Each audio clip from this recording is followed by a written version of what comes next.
Well, welcome back to another episode of the Reality Halfway House. The Great Wealth Transfer. Is it coming? We keep hearing a lot of people talking about it. We're definitely caught between worlds. This is the Reality Halfway House. I'm your host, Jones Nelson. Well, I've been gone for the last couple of weeks. My schedule has been absolutely ridiculously chaotic. Just like a lot of us, and I've talked about this before, I work multiple jobs. I just recently transferred or transitioned from a world in corporate America, from that white collar to a blue collar job. And the impetus again for that was because ultimately, I was concerned with AI coming in to take over all the jobs. I worked in the finance industry and Wall Street for over 20 years, and we were kind of using and training AI in just about everything we were doing. And it's still pretty stupid, at this point.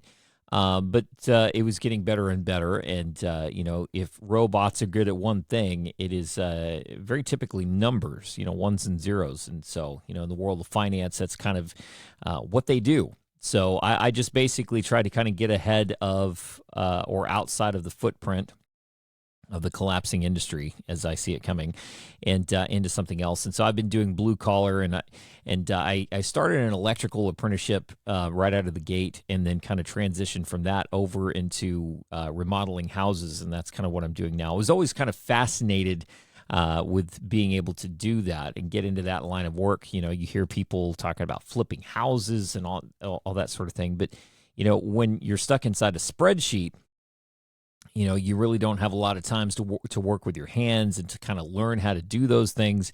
And so this has been an opportunity to kind of learn something new. It has been 1,000 degrees outside down here in the South. And because of that fact, I'm working in these houses without air conditioning and everything. It has been definitely a different world. But, I spent the last Friday. My foreman was sick, and one of the other guys on my crew, there's only like 4 of us on our crew, and one was sick and the other had surgery, and the owner was off doing something else. So I was like by myself. I've only been there for about a month, don't really know what I'm doing, but I was there by myself and was in a position to go through and to do some demolition. And if you're not familiar, because, I really wasn't, I'm not hip to the lingo and the nomenclature in this industry just yet, but basically it's demolition. If you've ever watched one of those remodeling shows on the internet, they or on A&E or HG or whatever that station is that talks about all the home remodelings. It's basically when you take a sledgehammer and you start breaking stuff apart so that you can build something new. And I had to take down some cabinets yesterday, and I had to rip out some flooring and do so forth. But while you're doing those types of, I would submit to you, kind of mindless tasks, your mind tends to wander. And, while I was going through these things, I've been listening to, my podcasts and different videos that I follow. And, several of them have been talking about this great wealth transfer. And, unless you've been living under a rock, you've probably heard this discussed. So what is the great wealth transfer? Well, today we're going to kind of unpack that. It's going to be a little bit of a different show today. Like I said, I'm relatively new to the podcasting arena. I've been doing radio for 28 years, so I do have a radio show in addition to my construction job. I'm just going to kind of open up and expand upon my thoughts a little bit on this, because there's a lot of different schools of thought. And I want to try to kind of weave it together and give my 2 cents for whatever that's worth on this, upcoming and impending great wealth transfer. I think all of us, at least to some degree, probably sit and dream or daydream about, waking up tomorrow morning and having your bank account, exorbitantly larger than it was when you went to bed. And, on the one hand, that is just simply a product of the world that we live in. We can't exist in this world unless we have money. Like we can't exist. So at the end of the day, that is quite literally the currency and part of, the makeup of how we conduct our lives. And so this notion of then suddenly waking up and having a ton of money is definitely great because, if you were able to go through and have suddenly a lot more money, you could do a lot more. And forgive my French here, but this is just, I've heard, I was in a cigar shop. I smoke a tobacco pipe. I love it. I got into that a couple of years ago, and it's just absolutely great. If it didn't stink up my studio, I'd be having a pipe right now. But one of the guys I was talking to said, man, I've got some of these investments going, and I need some of them to kick off because if they do, it's going to be, F you money or fuck you money. Excuse my language, but that's verbatim what he said. I tend to, I'm certainly not immune from the sailor vernacular, but I try to kind of limit my profanities. I also am not like completely ruled by them. I don't think that a lot of people say, well, you need to make sure that you're not using profanity because you're going to upset God. I think God has got a lot bigger fish to fry than the words that we say. And don't give me this, Paul said, we'll put away crass speech. I get it. I've also read what Solomon said in Proverbs. I totally get it. But I also think that at the end of the day, it really boils down to what our intention is behind the words and how we're carrying out and living out our lives. And I know you can come at me in the comments and call me a horrible person. But I say all that to say this. I like this notion of having, instead of FU money, okay, cool money. So like, his intention behind having this FU money was so that he can say, well, you know what? I don't like dealing with you, so F you. So I'm going to go do my own thing. And again, that's so abrasive. Again, like I said before, it boils down to the intention behind the words, right? I like this notion of having this okay, cool money to where it's like, you're working with somebody, they turn out to be just an absolute, pain in the neck and hard to work with. So what do? Okay, cool, man. Do your thing. I'm going to go do my thing. How about that? And again, I'm not trying to come at this from an air of superiority because, that doesn't accomplish anything at the end of the day. But looking at this from the vantage point of, okay, how are we supposed to go through and conduct our lives? And I just feel like, when we look at the Bible and we look at the way that Jesus kind of carried things out, Jesus said, you need to love your neighbor as you love yourself. Well, what does that mean? That's subjugation of your own needs, wants, and desires to be able to ensure that your neighbor, right, is going through and having their needs met, right? I think that's kind of the idea and the thing that we need to be understanding of, right? And he also said, like when somebody asks you to go a mile, you should go two. It's like you should make sure that you are participating in life in such a way that you're able to kind of balance the scales, if that makes any sense. That's kind of my interpretation of it.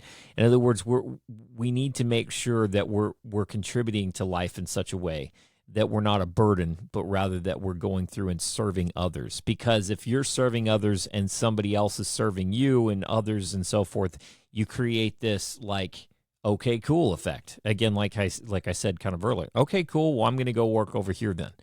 Okay, and Jesus also said, look, you need to take care of the poor because they'll always be with you, right? So it's like, again, this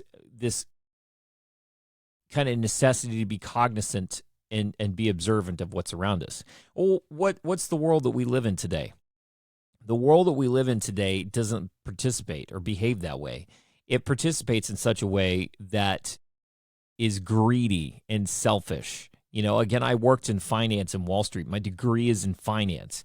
And the way that people operate today is really predicated on this notion of what do I get out of it? And it's easy to do. Like I said, I think we all kind of daydream to some degree of waking up tomorrow, with millions of dollars in our bank account. Well, that's great, right? But what is that going to change in your life? What is that going to do? Okay, we're going to get to this point of the great wealth transfer and what people are discussing, but I kind of want to set the table before we get there. There's statistics, and you can go and do your own research. It's kind of one of those things where you just kind of have to trust what I'm saying, but in the same exact breath, I'm telling you, don't trust what I'm saying. Go do your own research. You have people that when they win the lottery, suddenly they go from zero to hero or prison to palace, and they've got all this extra money, and within a couple of years, they've blown it all because they didn't have to put in the time. They don't have the respect for it, and so therefore they end up going through and mismanaging it. And that's unfortunately where I think a lot of us are going to be headed if suddenly there is a great wealth transfer. And like I said, as I'm knocking down cabinets and ripping out flooring, which, by the way, I'd love to have a conversation with the inventor of the stick-on vinyl tile flooring. We need to have a conversation about long-term validity of that product. It is absolutely awful. Half the floor comes up easy, the other is hammer and chisel, just getting that up there. But as you're sitting there and engaging in this mindless work, I'm listening to some of the people I follow talking about how the scales are fixing to be balanced. The evil that's running the world, that's been hoarding all of the wealth and keeping us all poor and subjugated. It's all about to flip scales. Well, the Bible even says the wealth of the wicked is stored up for the righteous. It says the meek shall inherit the earth, right? So, there is biblical context for this, right? Because it does indicate that there is something like that is on its way. And again, you can, when I say I'm quote unquote quoting the Bible, quote unquote quoting, when I say that, it's I'm just kind of, I've been through the Bible a few times in my life and have read through it a bunch. So that doesn't make me a biblical scholar, but it just it does give me kind of some things to kind of point back to because I've been through it. So, like I said, again, do your own research. Go back and look up those scriptures yourself because I don't have them off the tip of my tongue. Just FYI. Like I said, this is a very loose conversation today, but was something that I kind of wanted to go through because I feel like if there is validity to this, right? If there is validity to some sort of a big wealth transfer coming, how is it going to happen? Who is going to be affected by it? Because I can tell you from working in the stock market, again, I was a broker, I was a financial advisor, I did all that kind of stuff for a long time. I worked in a lot of different areas of the markets. I'm not Nostradamus, but I can tell you that, just looking at this market scene, that we are definitely overdue for a big correction or a crash, if you will. I don't know when and how or where. I thought it was going to happen 4 years ago. I started, quote unquote, shorting the market like 4 years ago. And now my portfolio is just like covered in proverbial blood, because the market's gone up exorbitantly since then. I thought it was going to happen in 2022. And here we are today. And I'm like, why in the world are we where we are? Inflation's through the roof. The housing market is clearly inside of a bubble. The bond market is really stretched thin. The Federal Reserve keeps infusing just oodles and billions of dollars of cash into the banking system. Something is poised to pop. This is not a healthy economy. And yet the numbers just keep going up. I don't know, man. To me, something doesn't smell. It doesn't pass the sniff test. It doesn't smell right. So something is coming. Some big event is coming. And again, I never used to care or have any sort of belief or give any sort of credence to any prophetic voices of the day. Because I always, again, I grew up in the church and I grew up, almost going into seminary. I was really close to going into seminary. I had the conversations with my pastor. When I was in high school, I used to deliver sermons to the youth group. I really was heading down that road at about 100 miles an hour. And it's clearly God had other plans for me because I ended up going in this direction. So when I look at these prophetic voices that are out today, I really kind of shunned away from them because it's like, you know what? Anybody can say anything. Anybody can say, oh, well, God said this. It's And what do they do? So we know, first of all, again, a stockbroker, 20 years, 1 + 1 = 2. I'm very measured in the way I look at things because it's like my brain has been like programmed to think that way. So with all that being said, when I see somebody that says, well, God says this, I'm like, yeah, whatever, man. Yeah, whatever. The one thing I will say, and I'm not prophetic. I'm absolutely not prophetic. I don't claim to be. I don't feel like there's a prophetic calling in my life. But what I will say is that I have in the last several years given God more of a platform in my life where I sat and just shut up and just let him talk. And, you always hear, well, there's a still small voice. And I used to always think, well, that's bogus, man. Like there's really, like what am I going to hear? I'm just hearing my own inner monologue.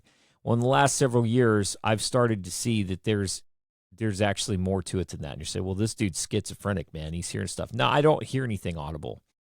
But when you shut up and you turn off your phones and you just give God a platform, you would be surprised at what he has to say to you.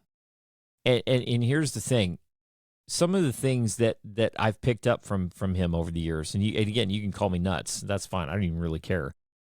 But some of the things I picked up from him have been corroborated by some of these prophets. And I'm like, well, wait a minute. Hold on just a second. If I'm hearing this, okay, if I'm hearing this and I'm like, am I crazy? I'm like constantly going back to God and to the Holy Spirit and testing this stuff. If I'm hearing this, how is it that they're going through and hearing the same thing? Almost verbatim sometimes. It's kind of wild. And again, I don't consider myself prophetic. I don't feel led to get out here and tell everybody, oh, well, God told me this. I just don't. I mean, that is a very specific spot, and that is a mantle and a calling on your life. I think every single person has the capacity to hear from God, and I think every single person should give God that space to be able to sit down and hear from him. I don't think that anybody is unique in that. I think that you're a creation of God and you have the opportunity. So again, how does this pertain to this great wealth transfer? Well, a lot of these prophets, and I won't name any of them. You can go and do your own research, and I mean, you throw a rock, just type in, great wealth transfer, and you'll probably find several of them. Have all been saying for like the last 1.5 to 2 years that there's this great wealth transfer that's coming. Okay, again, the Bible says the wealth of the wicked is stored up for the righteous. So what does that mean? They keep saying that, oh man, it's just on our doorstep and it's going to be amazing and wonderful.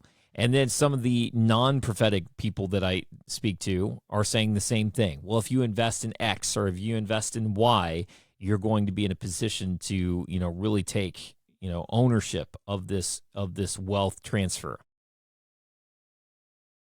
So there's a lot of this. You can call it noise, you can call it information, you can call it whatever you want. And the thing is that I think that we have to take a gigantic step back, like 3 steps back, and get really measured about this. Because right now, everything's expensive.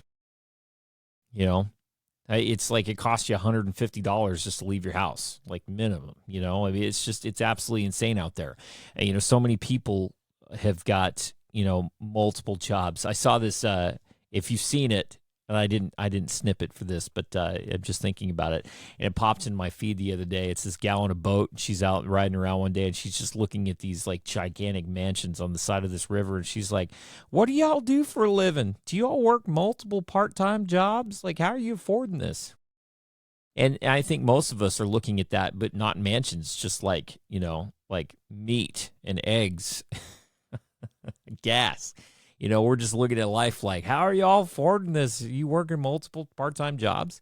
And it's like, I and many other people are working multiple jobs just to keep our heads above water. So the carrot that can be dangled in front of you that, oh, well, hey, if you just hang in there just a little bit longer, you're going to have immense wealth coming your way.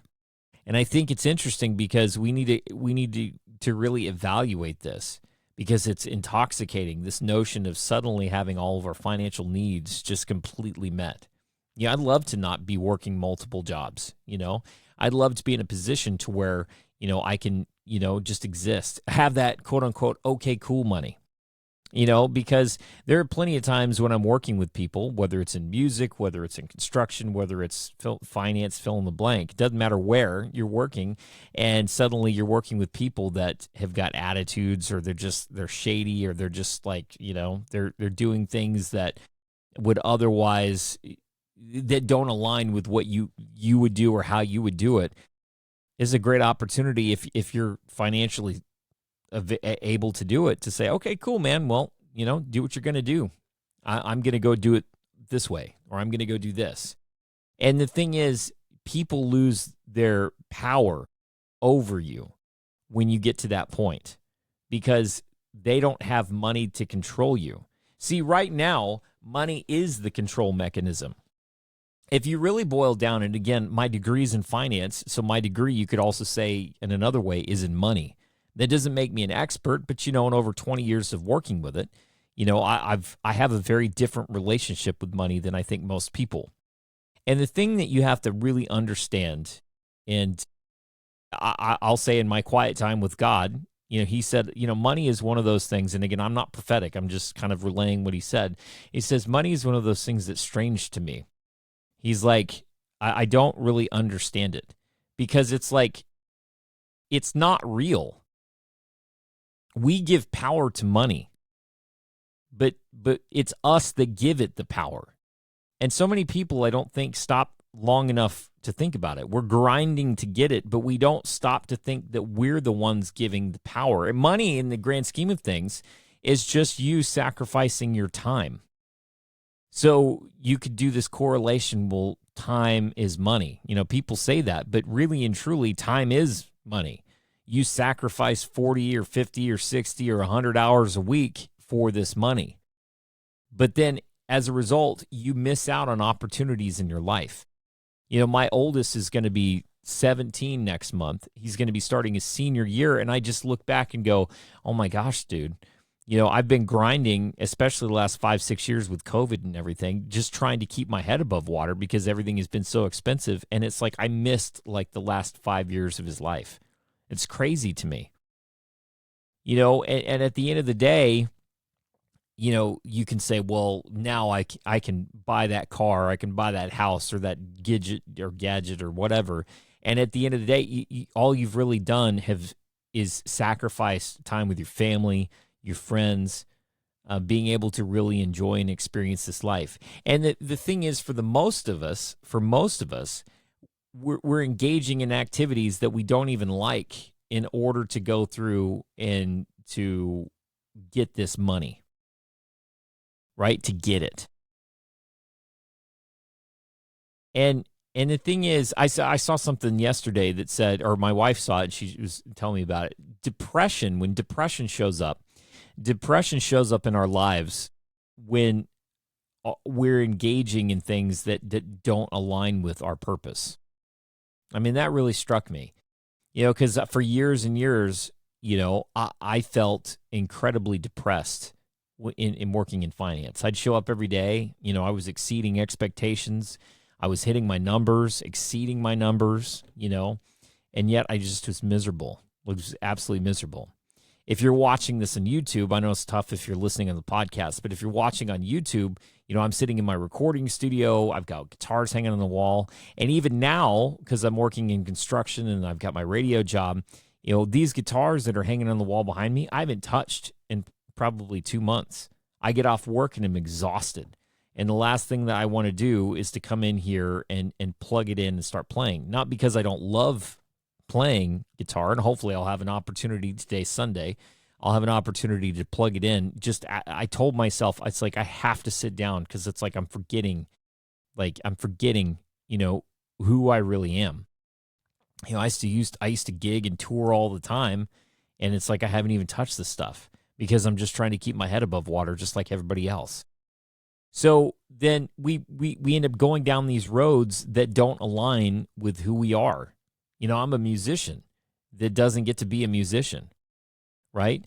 But then when you look at these people that are in positions, high, let's say I'm just using myself as an example here. I've been writing music for, 30 years. And, I'm not trying to say I'm the best musician that there ever was, not the best, not the worst, somewhere in the middle, trying to get better every day. How about that? But it becomes almost impossible to compete with the people at the top because you don't have the same level of money and acumen and connection.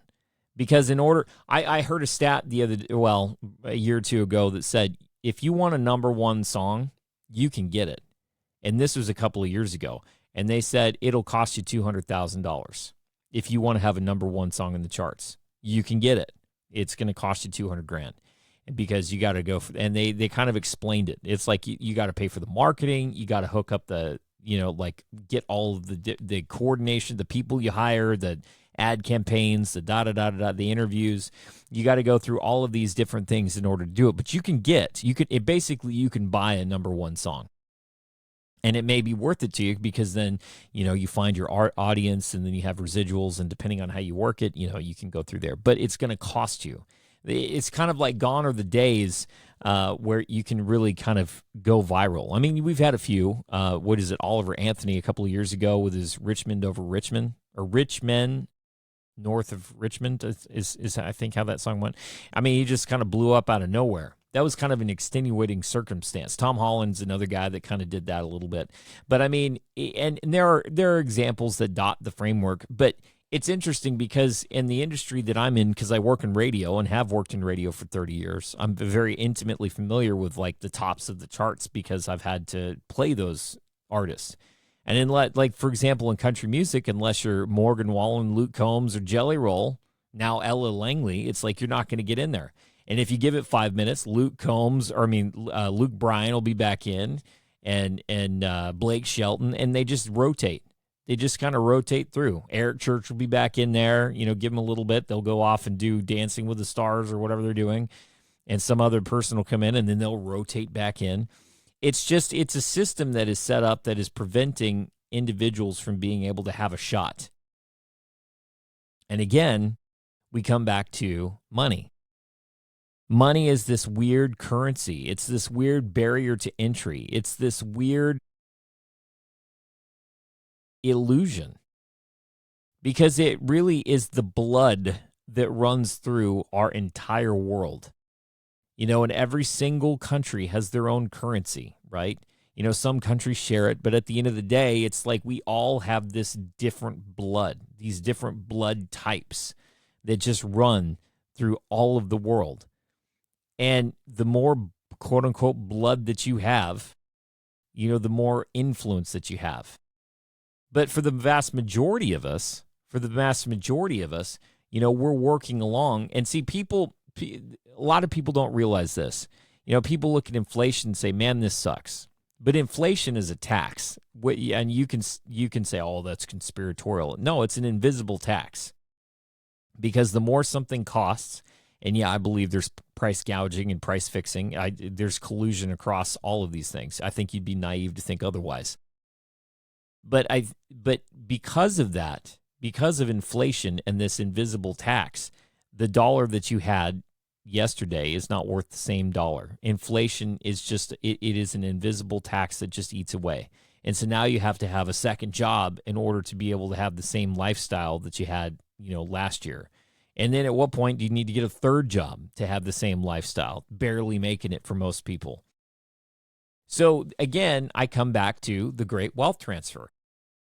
What happens if tomorrow, let's say it's true. Let's say these prophets are right. Let's say not the prophets. There's a whole bunch of people in alternative media that discuss this fact all the time. There's terms like Nasara and Jasara that get thrown around a lot. There's people that say, well, you got to buy, the Iraqi dinar or the Vietnamese dong. You got to buy gold or silver. You got to buy XRP or XLM. I mean, you got to go through and fill in the blank. And all of these things are supposed to be that, Willy Wonka golden ticket to freedom, right? All of these things. But again, I've been in this industry for so long. I look at I just don't get enamored with money. I can't. It'd be great to have it. I mean, there's a zillion projects that I could do like today. I wanted to go, for example, I wanted to go through and change the brakes on my vehicle. this last weekend, but I had to buy a power steering pump also, and it was $100, right?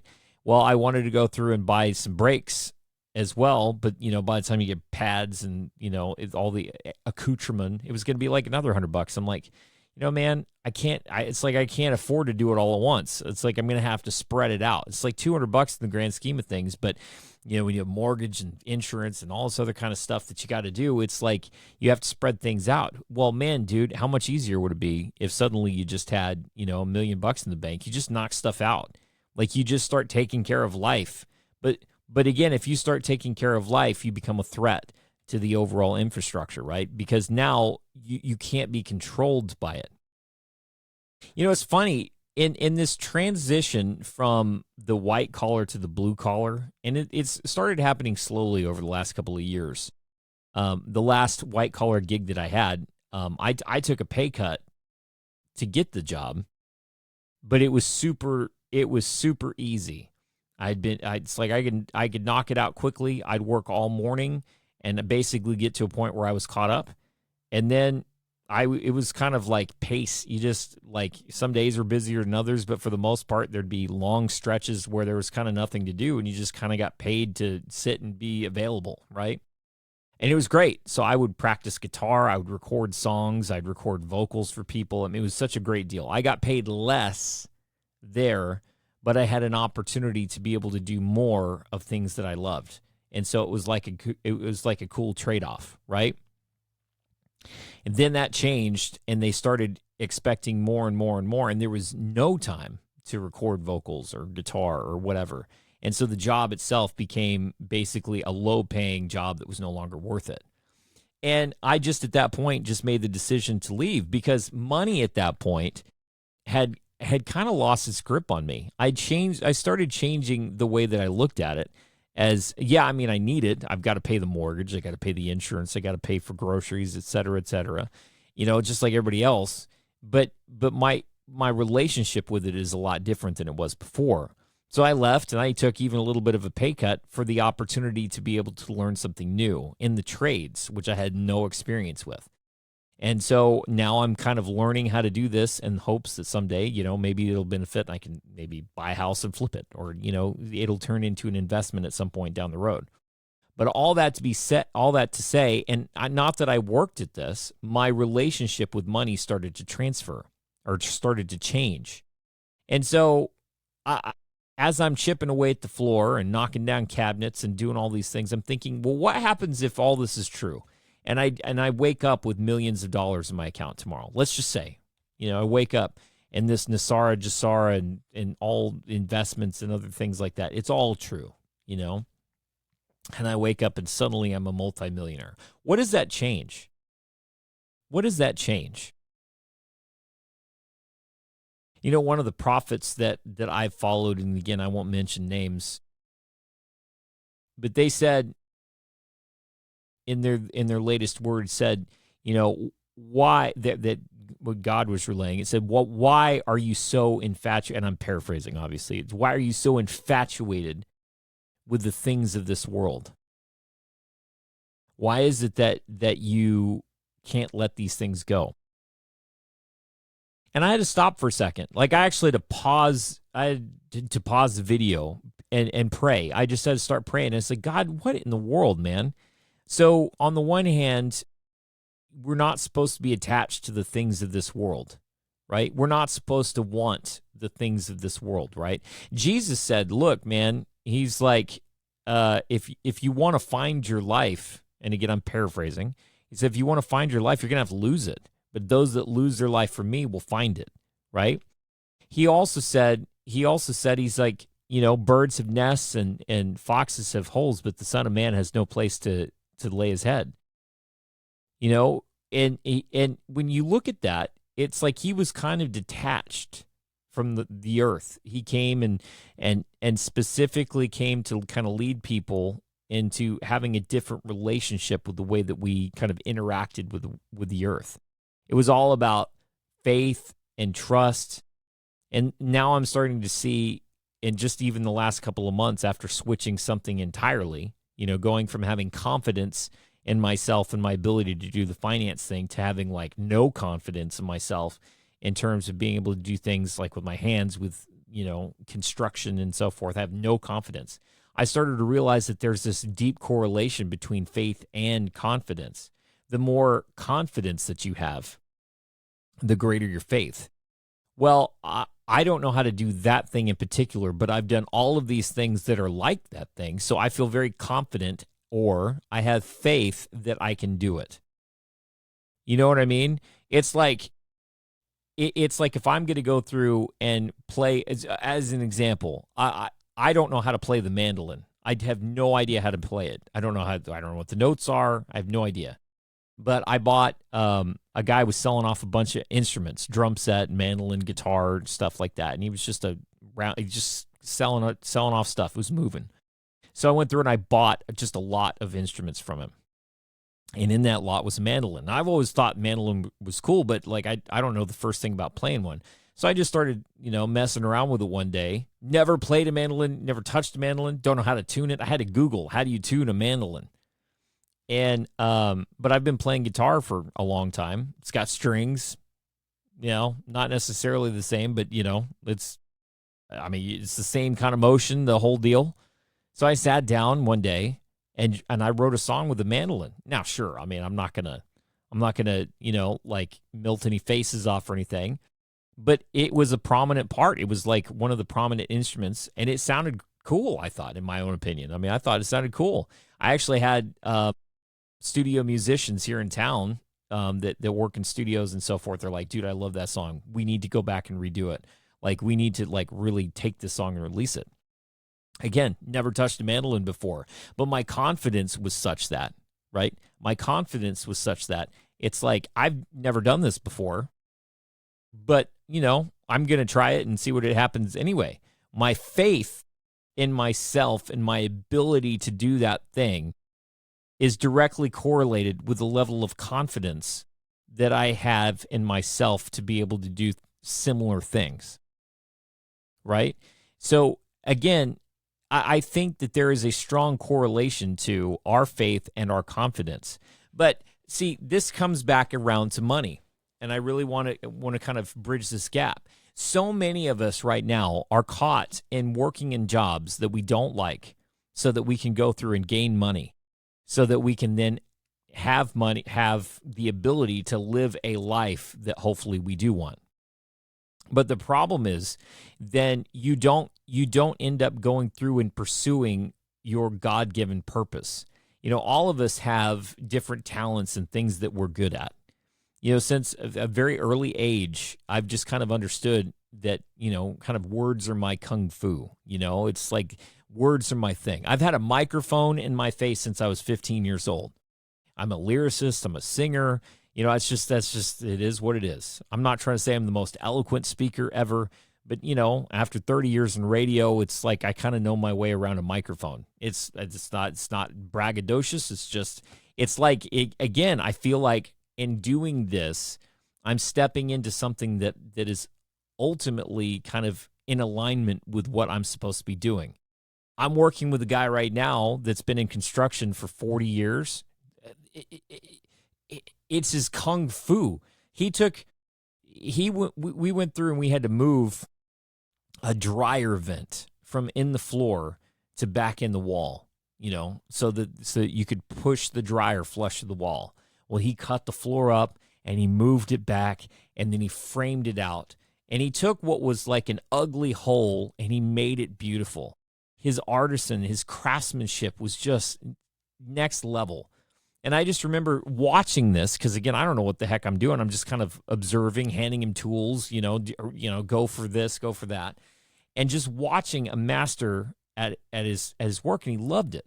He was made to do this. Like, he's just given a mind to be able to do this. But how many people are caught up in a system to where they're not doing what it is that they're called to do? Like I said, I feel like, words and music and everything are part of like where I'm at. When I'm on stage and I'm playing, like, I hate dancing. I hate moving around. I'm just not one of those things. But you put a guitar in my hand and for whatever reason, it's like it completes a circuit and I can't help but move. I've played for churches for years and I've done, played with bands and toured, and it's like I just can't. You put me on stage not because I want glory and worship or any of that kind of stuff. It's just like I feel home there. I don't give a crap about any of that stuff. Like I just don't. It's never been one of those things that has interested me. I don't know. I remember when I was in college, I was on stage. I was a lead singer of a band, and we were starting to come up, and we were starting to get kind of well known. We had songs in the radio, and we were really. If we had stuck to, let me put it this way: if the band had stuck together, we would have broken. Yeah, we would have definitely broke. How about that?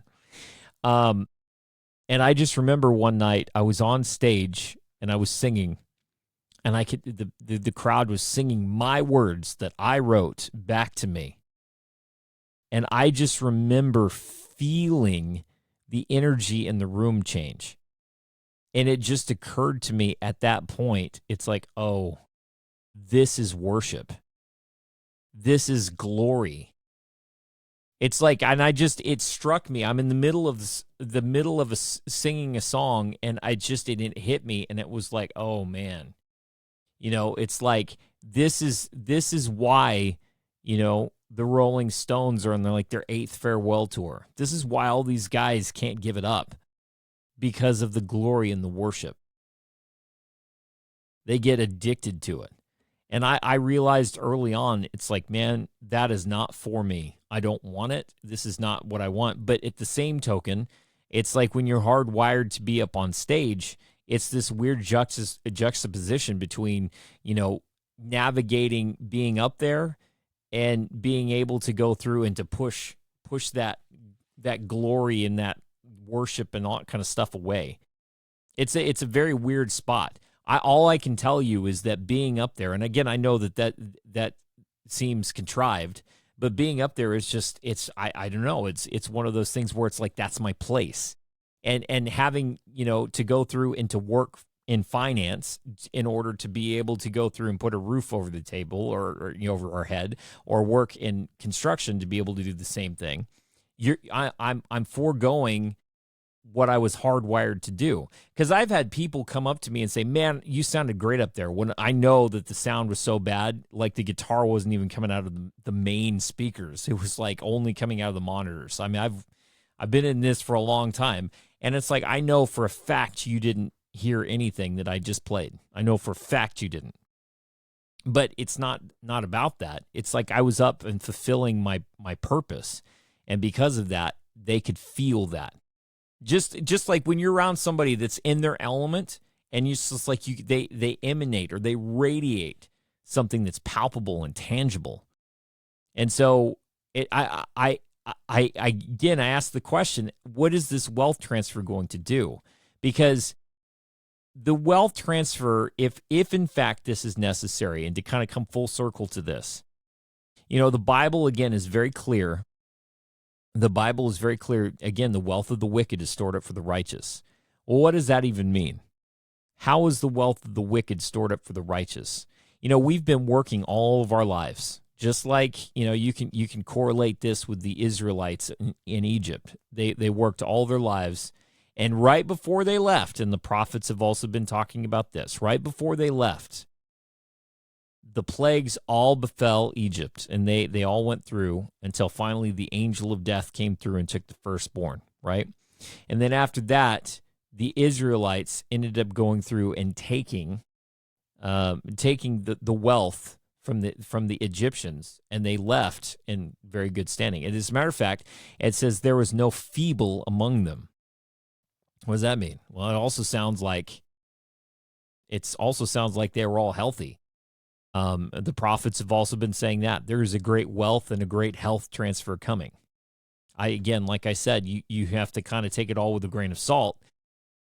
But if that's the case, and we're fixing, because again, in several episodes, we've been talking about this impending great event that's on the way. So if that's coming, this big event, this wealth transfer, what is that going to do?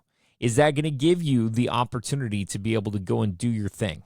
That thing that only you can bring to the table, your fingerprints in life. Is it going to be that, or are you going to go out and buy a Ferrari, and are you going to go out and look at it as an opportunity to just fulfill every single materialistic thing? You're going to seek after the things that are used to impress other people, or are you going to go out and try to again be that subjugation, be that person that is again extending yourself out to help other people? And again, you can say, oh, well, that's so like magnanimous. Well, I mean, look, I think at the end of the day, we have to be very careful and very measured about whatever's coming, whether it's a wealth transfer, whether there's, I don't know, man. All I can tell you is it's getting weirder and weirder every day. I mean, I just woke up this morning.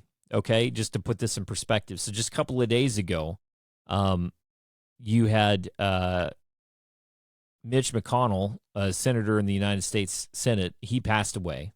He'd been sick for a while, kind of going back and forth, but he passed away. And I just woke up this morning to see that Lindsey Graham, another senator, had passed away. All intermingled with the fact that Trump has been talking about, with Iran, that they're lobbying or launching threats against him, and potential, opportunities to unalive, as the censors say today, and it's like the world is getting crazier and crazier and weirder, and there's so much out there that seems to insinuate that again we are building to something big. Well, what does that even mean? We talked about this world being a simulation. And again, we'll tie this back to the wealth transfer too, because I think that this is all something, I'm building to something here. I'm not a big into video games. I don't play a lot of video games. I've always been terrible at them. My brother was always great, but he just mopped the floor with me, always. And, as my kids get bigger and so forth, I mean, they play video games. I try to limit, we don't just let them play all the time, but, they do play video games. And now that they're kind of both old enough, I started kind of playing video games with them as a way to kind of bond and everything. And I've just never been good at them. But I started playing Call of Duty. And you could say, oh, that's, whatever. I'm pretty basic with that stuff. I don't have any sort of proclivities towards it otherwise. So I started playing Call of Duty. And the thing that I noticed in playing these games, if you don't know anything about them, just very, very basic, you can go through and level up your weapons, your guns in Call of Duty. And so you level them up by going through and doing different challenges and tasks and so forth, and you get camos and other things like that. Anyway, it's just kind of a trophy system, if you will, for the game. So you level up these weapons, you get trophies out of whatever. Well, I did this for a Modern Warfare 2, and I went into Modern Warfare 3, which is the following game. It's a brand new game, right? In Modern Warfare 3, your ranking resets. So the maximum ranking that you can get as a player is 1250. I was never anywhere close in Modern Warfare 2. In Modern Warfare 3, the ranking resets, so you go back to a 0. But all of the weapons that you had upgraded and unlocked in Modern Warfare 2 carried over to Modern Warfare 3. Okay, what am I getting at here? All of the work that I had put in leveling up weapons in Modern Warfare 2 carried over to this next iteration of Modern Warfare 3. Okay, so let's talk about this for just a second. So if we are in a simulation, if we're in a video game, which I think, we've discussed this in previous podcasts, but let's say for the sake of this example that we are, there's a lot of conjecture and speculation that that's potentially the case, right? When I've sat in my quiet time with God, he discussed, one iteration to the next. He actually told me to do a word study on iteration. An iteration, in a nutshell, is like a computing term. And I had always understood like iteration to be like the next thing. Like if somebody said it's the next iteration, I always just took that to mean like the next step. And again, I did this word study a couple of years ago, so now I don't have the specific definition in front of me. But the next iteration it was defined specifically in computing terms, which I thought was fascinating because it's like if it's a computing term and we're in some sort of a simulation, then maybe we are moving towards something. Anyway, I tangent there, I digress. But to come back full circle in this, if we're transitioning from point A to point B, they always tell you, well, don't get too attached to this stuff. You can't take it with you. Well, I agree with that. My dad passed away and he left an apartment full of stuff that I had to go and clean out, and it was stuff that was important to him, but had very little importance to me. As a matter of fact, I ended up giving away most of his furniture to his neighbors, because they were like, man, what are you going to do with that couch? And I said, do you want it? You can have it, kind of a thing. And again, at the end of the day, it was a situation where he couldn't take those things with him. But what if the experiences that we have, the things that we're leveling up, are what we get to take to the next iteration? So then let's zoom way back out, go 30,000 feet here as we kind of wind things down. Come back to the wealth transfer. The wealth of the wicked is stored up for the righteous, right? The meek shall inherit the earth. Let's say, for example, that all the work that you've been doing, remember the Israelites, they slaved away for a long time. And right before they were liberated and they left Egypt, they took the wealth of their captors. So all of the work that they had done, the building, the bricks, the slavery, all of that work ended up coming with a payment. Not when they wanted it or probably deserved it, but it ended up coming with a payday at some point. You might use the word reparations. I know it's a hot button word these days, but you could say that. Well, we've all worked building up our quote-unquote weapons, getting our camos. Well, if this whole thing is fixing to flip, remember we talked a couple of episodes ago about the wheat and the tares, and this notion of this reverse rapture, because Jesus is very clear that in that parable of the wheat and the tares, you can go look it up, that the tares are taken first. The enemy sowed these tares, his children, in among the wheat, God's children. And the tares are taken first. The wheat remains. This notion of the rapture is that we are taken from this earth and that the earth is left to fend for itself. But that's literally not what Jesus said. It's literally not what he said. So if you go through and you take this notion of this reverse rapture, the tares are taken, the wheat is left for the final harvest. Then what does that mean? Okay, we're left with whatever's left in this earth. Well, if that's the case, and we're in some sort of a simulation, we're in some sort of a video game, and I'm again like this is all speculation, right? I mean that's all we're left to really do. Then perhaps, as we're ready to exodus whatever this iteration is and move on to the next iteration, perhaps that is where we go through and quote unquote take what's ours, or we receive what's ours from the years and years that we and our parents and our grandparents and our great-grandparents, everyone that has been a part of this has worked for, we end up taking those camos, those trophies, that wealth with us to the next iteration. Maybe. That seems to align with what the prophets are saying. It seems to align with what a lot of the alternative media folks are saying. And maybe, just maybe, the way that you procure that is by what you do in advance. Again, I was a broker for years and years. Maybe that's just you going through and making sure that your investments are in place. I'm not going to tell you what to invest in. That's all you. I've been there, done that. Had the tie and the cufflinks. I'm not doing that anymore.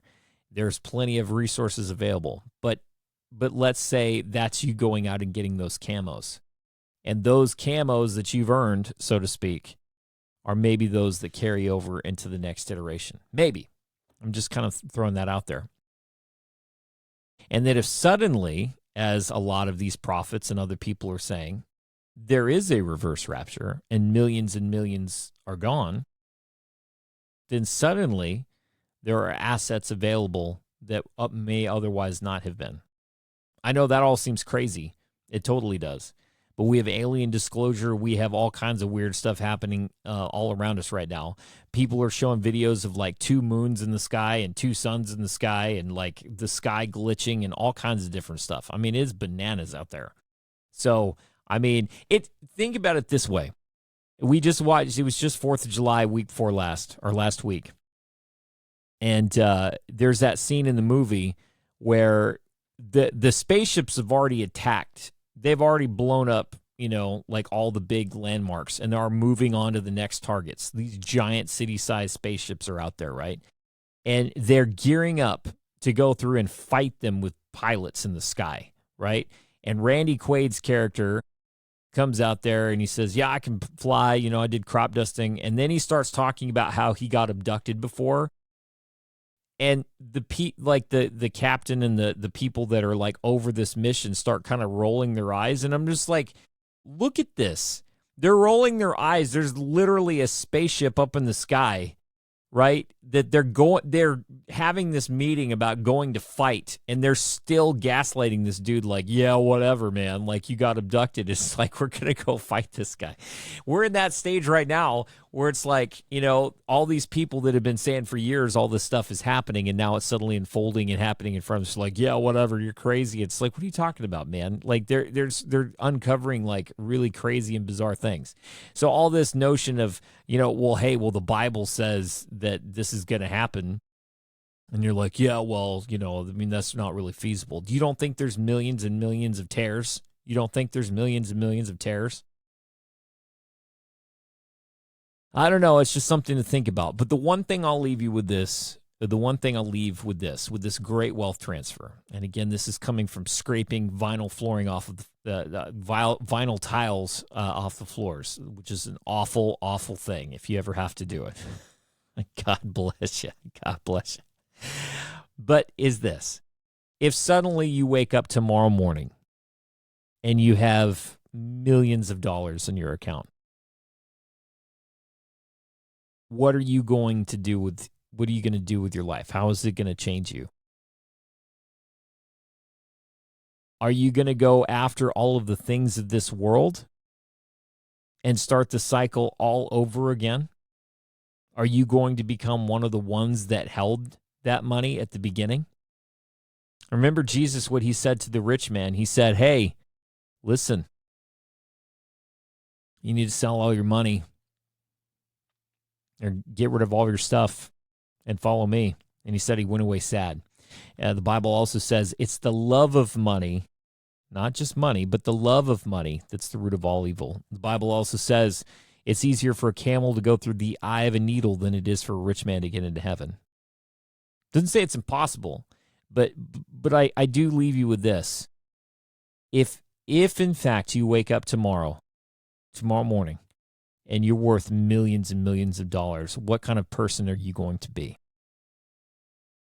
Are you going to have okay, cool money? You going to have FU money? Or are you going to be the kind of person that finally starts to embrace who you are?